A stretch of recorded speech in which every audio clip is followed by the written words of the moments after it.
I'd say let's kick it off. Welcome, everybody. Again, really looking forward to this. So the goal for today is basically that at the end of the session, you'll have a clearer picture of your go-to-market and sales.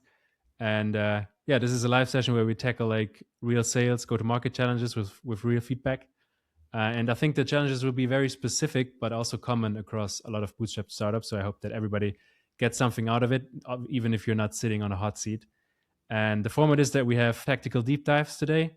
Founders who brought their biggest sales bottleneck, and Alper, a GTM expert and successful founder, who will coach them live. And each tactical deep dive is about, as I said, 8 to 9 minutes. And the topics are, for example, closing deals faster, scaling outbound, implementing inbound systems, finding the right sales channels, and so on. Okay, so I would say before we kick it off, quick intro to Alper, our expert for today. Thanks for being here. You're a serial founder. You built and scaled 5 startups, 1 exit, 1 IPO. You co-founded Flowla, scaled to over 1 million in annual recurring revenue with 0 paid ads. That's a fact I really like. And you now run Forte, where you help like B2B founders to build repeatable sales systems, which is also basically the reason why you're here today, as you're especially strong in diagnosing GTM or go-to-market bottlenecks. Thanks, Alper, for being here. Anything you would like to add from your side? Well, my pleasure. That's a nice intro. I'll try to do my best. Hopefully I don't disappoint anyone. I think giving somebody clarity after a 10-minute session is a bit of a far-fetched, but I'm sure I'll contribute in some way. Nice. Yeah, I don't know what to say. Let's make the best out of the time and start with the deep dives. So as I said, first up, Alessandro, CEO and co-founder of Spods, a SaaS startup in the recruiting space. Very interesting, like bootstrapped and based in Italy. And I would hand it over to you and Alper. And to kick it off, maybe Alessandro, feel free to tell us in one sentence what your company does. It's challenging to do this in one sentence, but if you can, and ideally in under 90 seconds, looking at the time, directly diving into what is your challenge and what did you try so far, have you tried so far to solve it? All right. Okay. Thank you very much. Nice to meet you, Alper, and thank you for being here. So my name is Alessandro. I'm CEO and co-founder of Spods. Spods is an AI talent acquisition software to help companies streamline their talent acquisition pipelines. We work mostly with 2 kinds of companies, and companies that needs to hire for themselves, and core users for us that are staffing agencies and companies that need to hire for others. And right now we are 2 years old, so we are doing the sales process all founder-led. So me and my co-founder Michela. The challenge we are facing are plenty. Okay, basically everything we are doing is outbound. Most of the customer we have right now, we have 20 customers, and we are also break even from this year. All Bootstrapped is done but by our networking. So we do network, we do go to events.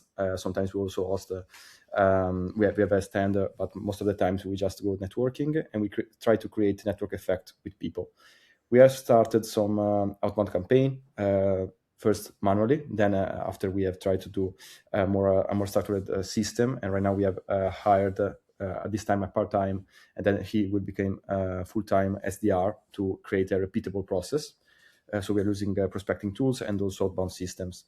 Aside from that, we are also trying to create an inbound flow that is not right now our priority, but also this is something pretty important for the smaller customer to reduce the CAC.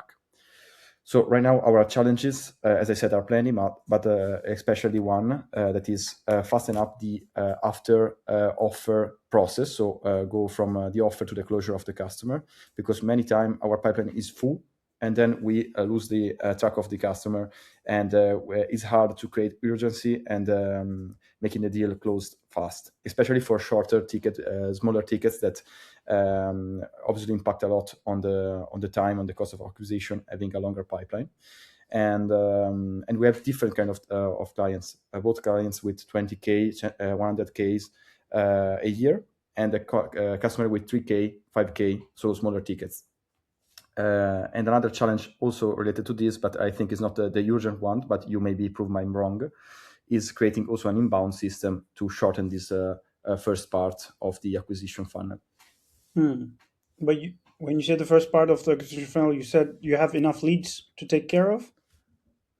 So right now, yes, but it's pretty inconsistent, the pipeline right now. So when we do outbound, we create and generate a lot of leads, then we work on them and we lose the leads. So the pipeline is all shifted on the next phase.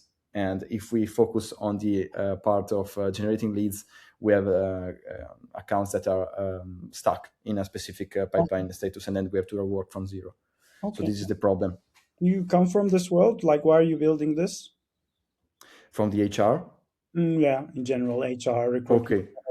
No, but we are surrounded by consultants and mentors and people that knows better than us, and also obviously our customers. So we are pretty curious about this, and we learned almost everything. So we are able, as a founder, to speak with our customer pretty good because we understood now the market. Okay, but why are you building in this space and not something else? Like, why did you pick this?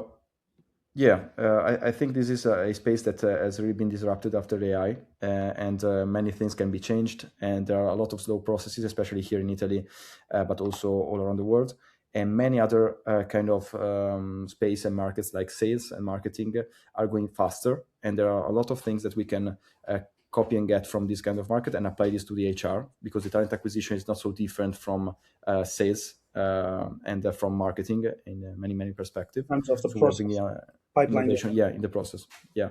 So, for example, the active research of candidates, like Apollo style, is nothing really common, but we introduced this in our software. Okay.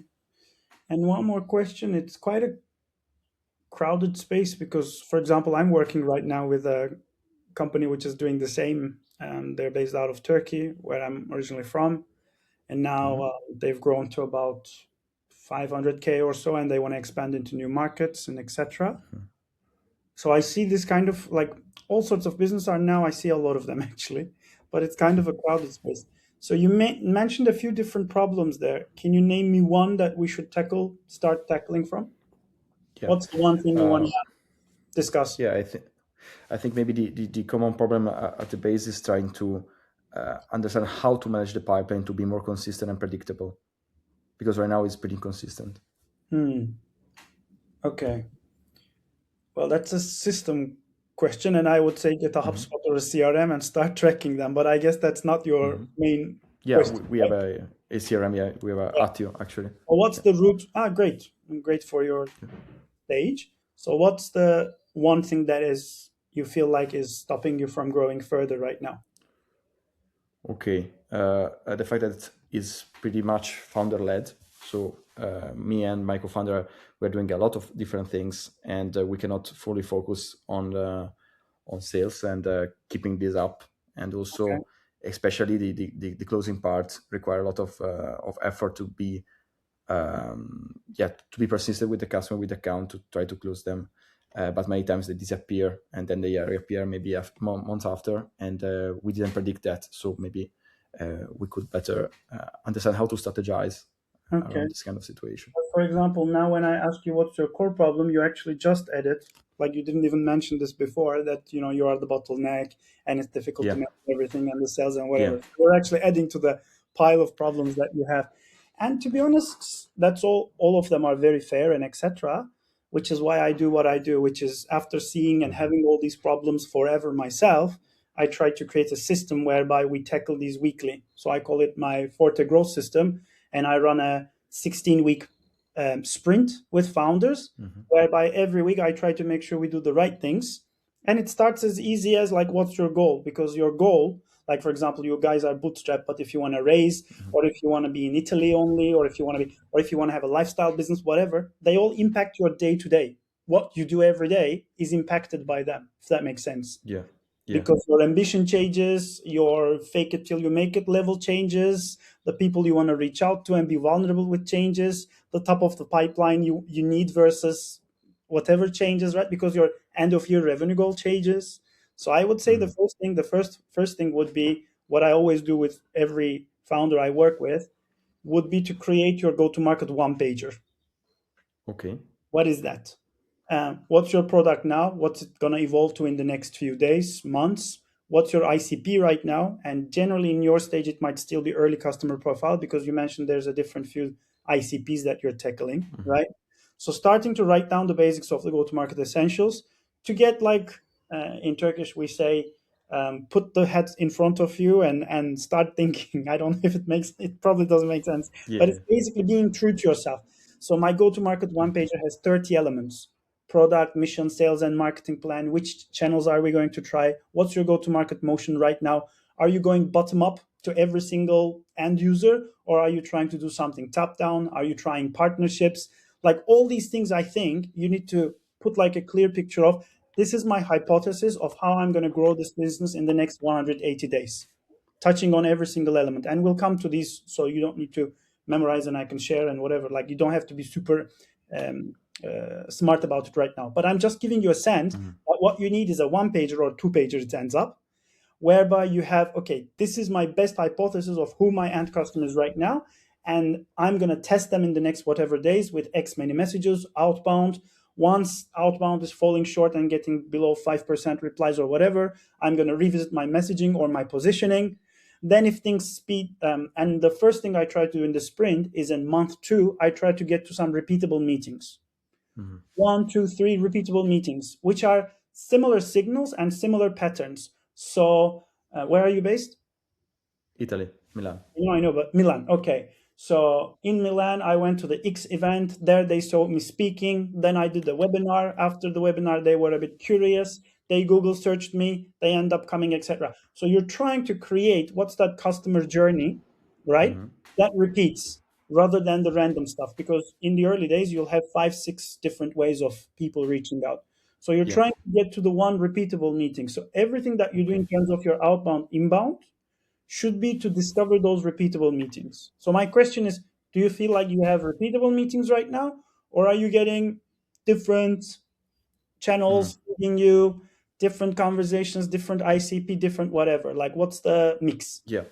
So actually right now the most repeatable one is through partnership. So we have resellers, people that spread word of mouth, and some of them are pretty consistent with us, and also from our customer too. So if we find a customer, we also ask them if they know someone, and we can get a discount to them. So we are creating this kind of network effect.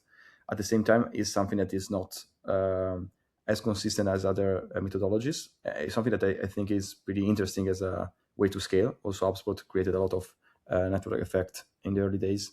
But yeah, we are also trying to create an outbound system. How many customers do you have, and what's your ticket size? Yeah, we are 20 customers, and right now the average ticket size is 9K. 9K. Wow, that's really great. So how many segments do you have? How do you create your segments? Yes, so we have 3-4 segments actually. So one is the mid market, like 100 employees to 500 employees, and those are the smaller tickets. Then we have the enterprise / corporate companies, so above 500 employees. Actually, we are not going out to the 1,000 more, because it's more crowded market. They are already using a lot of software, and it's harder. And whatever, and they'll have multi-stakeholders. Yeah, exactly, and this lower sales cycle actually. And also we have the agencies, so smaller agencies and bigger agencies. So the staffing agencies are with bigger tickets, and it's the kind of market where we also have less competition. So we are trying to go there. It's a harder market as the fact that because the customer has more problems to solve, wants a more full product. But we are a pretty technical team, so we are tackling these problems one-on-one, and we are creating a software that. As the annoying timekeeper, maybe Alper, your last. Wow. Sentence. Time flies, but okay. So, given the time, what's the one thing that I can give you today that can help you? It sounds like a lot of things are positive. You need to have a reactive and proactive pipeline. Like proactive pipeline, you should decide who are you going after. Are you going after the big bet? Therefore, you're spending all your time. Everything else is reactive, whatever. So we can discuss those. But what's the one thing that could help you tomorrow? Okay. One question that I can answer. So right now, the one thing that can help me tomorrow is, I don't know, is understanding how to manage this process to be repeatable, and so I can make more strategic decision, and also understand where to. And I think after that, it's easier with more data, understand where to put my focus on? I think you have a lot of positive things. Obviously, you have the clear problem founder is the bottleneck, which we all do right now in my company, my agency. It's the same. So I think the best thing you can do is, as I say, like you can go into my website and check it out. Create your go-to-market one-pager. Like what's my revenue goal for the end of the year? What am I trying to get to? Therefore, which segments I focus on.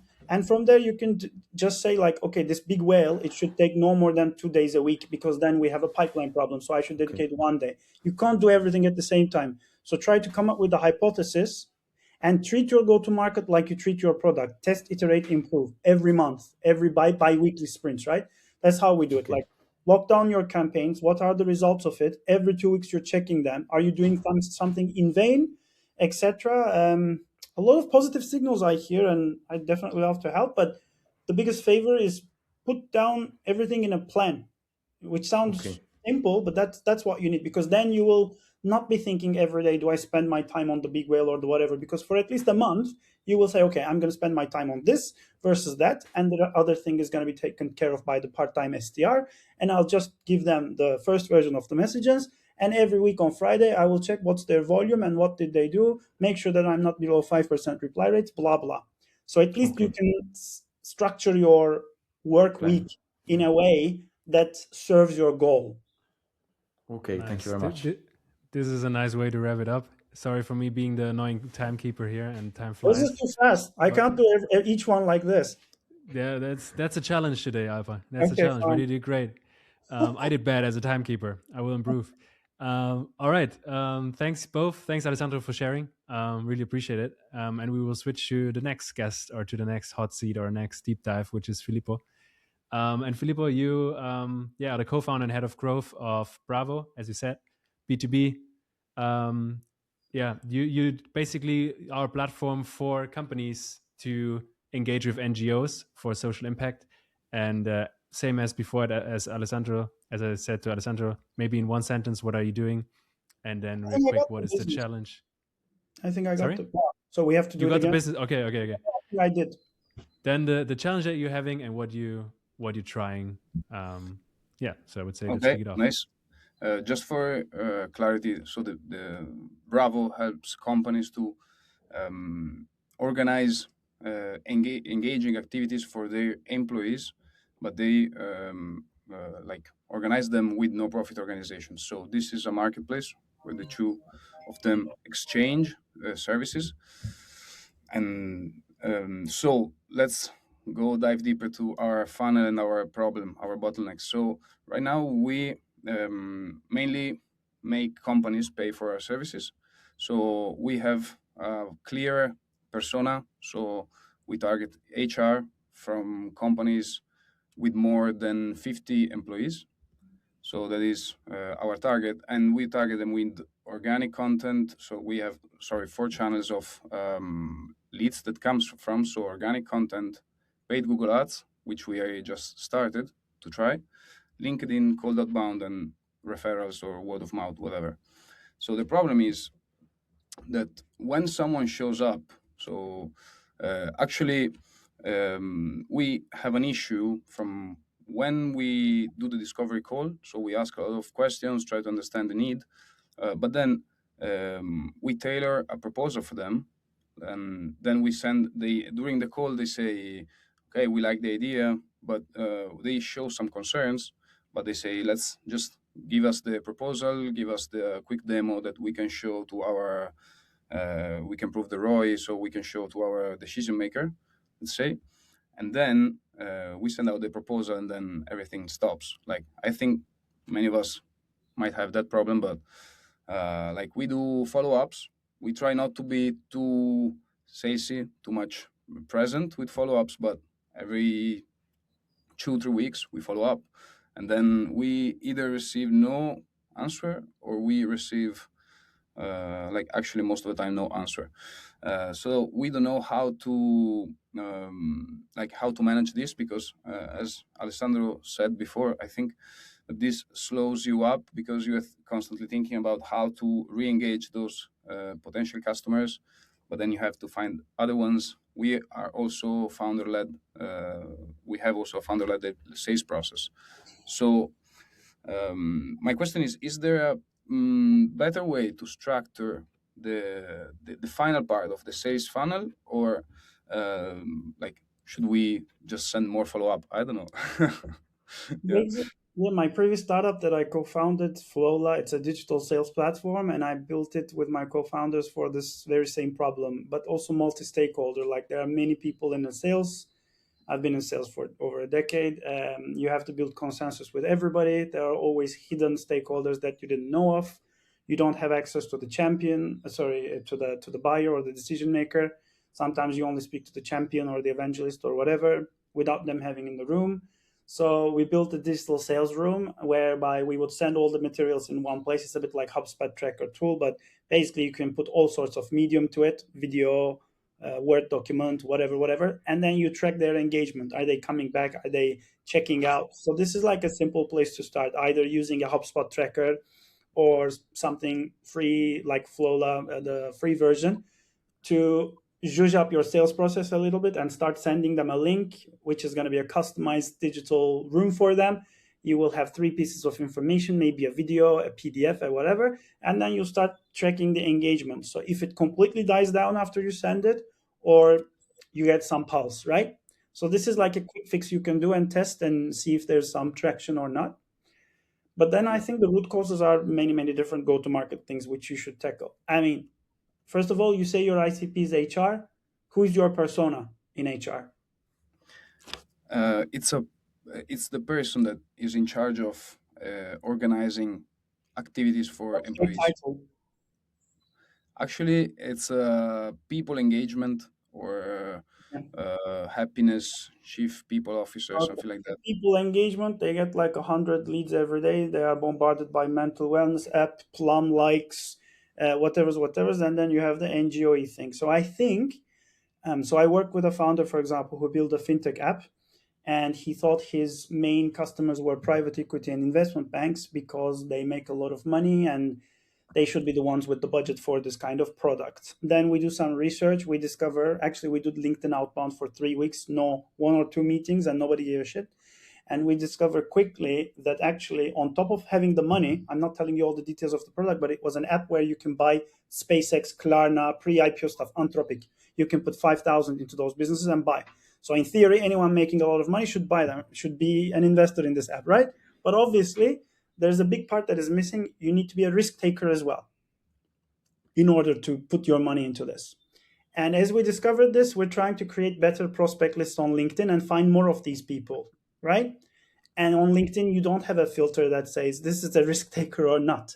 So you work your brain, you try to figure out the signals, and you realize, well, if this person was an ex-founder and had an exit, or if they were an early employee in a big SaaS company that went big and their shares vested, whatever, these can be likely to put some 5-10K into a SpaceX, right? They might even be searching for it. So obviously we did like some keyword search and whatever, and we discovered these are the exact persona we should go after. And then we book meetings, 20 meetings in month 4 and stuff. And the reason I'm telling you this story is like, although you think you know your persona, there's always better to know the persona. So I think a specific HR person with a specific goal to go after this kind of specific initiative, because it's quite like, it won't be like everything, right? So, I mean, easy places, maybe you can segment into 3 groups. One can be big corporates, right? Like Accenture, whatever, they will always be up for these things. Another angle can be sustainability. So maybe there are sustainability startups who work with energy companies. And then those companies are actively putting budgets to this kind of stuff, like corporate, corporate giving or that kind of stuff. Yeah. So I think that, I'm sure you do your research, but there's always better research to be done to figure out what are the signals that will tell me this should move faster than the other stuff. Because anyone in theory will be interested in doing good and whatever, but for a lot of people, 95%, it'll be a nice to have, good to have. They have a list of 10 other things. So you would always try to look after initiatives which have a certain mandate with some goodness attached, so there you can go and pitch. And I think then you will be a painkiller for a pain, because the person is in charge of finding those initiatives rather than being, bombarded with a nice to have. So that would obviously shorten your sales cycle. So what I'm saying is narrowing down your ICP and persona and nailing them to the T. And once you start figuring out a few of them, then I think things can move a little faster. But let's have a chat after this. Like, chat as in, like, what do you say to these? Okay, nice. Thank you. Okay. Do you have a follow-up? Do you Sorry? Do you have a follow-up question after this, or if you have one more question, Filippo, we have like 1 minute for the last minute. Really, really fast, because we just we just pivoted a bit. So before building the platform, we were doing team building activities like consultants. So then we discovered the platform could be good to do more initiatives and like that. So what would you do to someone who is shifting from like a more consultancy way of doing go-to-market and sales to a more platform go-to-market strategy? So what would be your advice to, like? I don't think I understand the question. What do you mean by all that? You were a consultancy before, now you have a product, or what? Yeah, we started by selling events. So we have people that think we should organize their events completely with everything. So they ask us just everything about events, but what we want to sell is the platform with which they can organize their event. Yeah. And then we can help, but it's a different angle. Like, so we are. Yeah. I would say keep your consultative angle, and obviously you're doing content right now and etc. So one thing I advise every company, like, decide in terms of your branding and marketing, whose companion are you going to be? So for example, there's this company called Juro, which is a legal tech platform for solo legal counsels in big companies and whatever. That's their persona, and they write everything. They do events for that. So for example, with Flowla, my idea was sales is very hard. Let me be the sales companion for salespeople in SMBs and whatever, right? Because their problems are going to be more or less same. So I'm going to be talking about those. So your consultative angle is actually good for your branding and content. So create content accordingly, and think, even if it doesn't turn into sales, can I be in the adjacency of the things that they're interested in, so I can be the go-to place for when they're asking questions? Because that will be your nurturing pipeline. They will come for one question about an event. 6 months later, they might consider a corporate, what do you call it? Corporate good or whatever event, social good. Okay. Nice. Thank you. Nice last insight here. Thanks, Alper, for sharing, and thanks, Filippo, for sharing your challenge. Great. Very fast pace. Yeah, that was like incredible. Like Alper, thanks a lot for adapting to this pace. Really, really valuable insights, I think. I hope it was fun for you as well and not too stressful. No, very fun. I mean, these are great guys building great stuff. Whatever way I can help. Nice. Thanks for the last words. Thanks for all the founders sharing, for the openness. Thanks all for joining. Yeah, that's it for today.